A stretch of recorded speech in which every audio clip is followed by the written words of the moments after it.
I'm joined here on the floor of the exchange by Audrey Symes, partner, head of research at M Research. Audrey, nice to see you. So nice to see you again, Sam. So this time around, you've been digging into this 13-page industrial policy report from OpenAI, which it seems to me, I get the sense that they're trying to get ahead of some of the concerns out there about artificial intelligence. Am I reading that right? I think so. I think what they're trying to do is address a lot of criticism that they've been getting recently, especially given what looks like a very stagnant job market, although under the surface it's not quite so much, and we'll get back to that. But yeah. I think they're trying to come out on the offensive, so to speak, and present a vision of how to think of AI in the context of what most people think of the job market. So all kinds of things from like a UBI to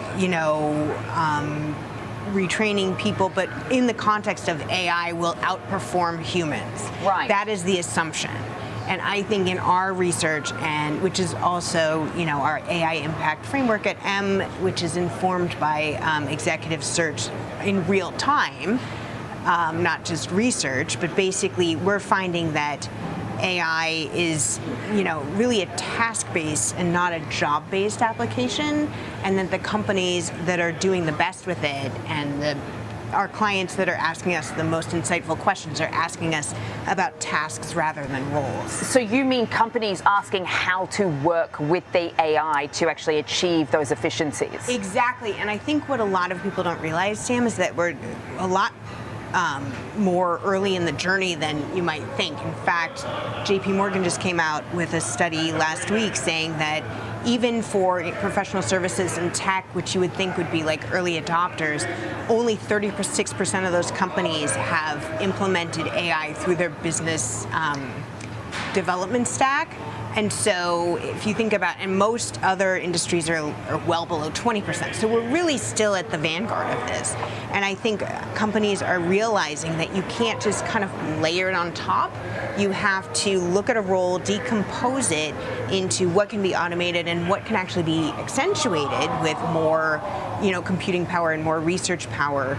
And then think about how to redefine these roles. So like edit out tasks rather than entire jobs. And it's so fascinating that you say that about where we're at in the AI process, because we are talking about capital markets where we're seeing a huge amount of money being pumped into these companies, which seem to be benefiting more than we are in our everyday lives, for now at least. And I know that that is the view from some sort of chief investment officers out there who sort of say that maybe what we're seeing as far as the capital being deployed is a bit ahead of where we're at in society. Right, exactly. So like as with any technology, the technology moves exponentially, whereas implementation does not. Okay. So in terms of, hyperscalers issuing bonds and all that stuff, which was a huge story at the beginning of this year. Yes. It seems like the market was happy with that for a little while because these hyperscalers have healthy balance sheets. They're, they're bringing in cash, their cash flow is okay.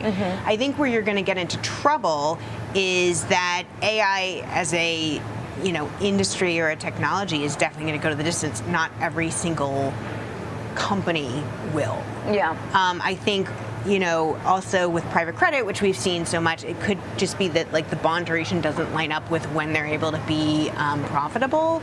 I actually think the kind of application companies, the smaller companies in the private capital world are kind of better positioned because they don't have as much exposure to the balance sheet side, and so a lot of those spin-off companies are actually really attractive for private equity right now.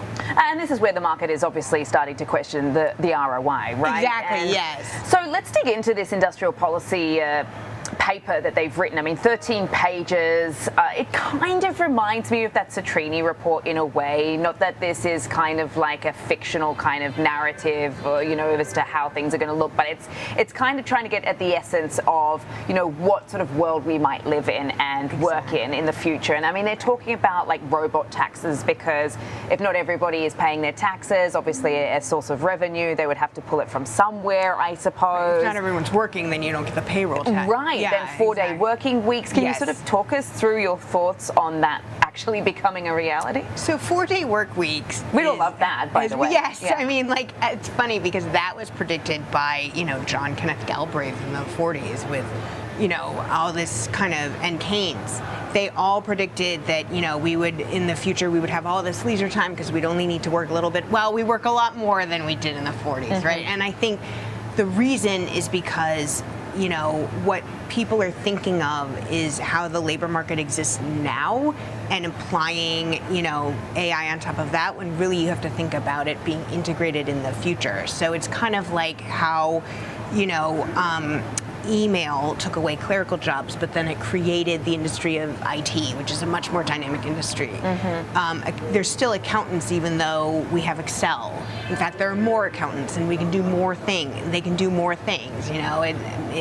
Instead of back when they were doing handwritten spreadsheets. So I think if you look back through history, that doesn't mean that there won't be discrete winners and losers, because unfortunately there will be.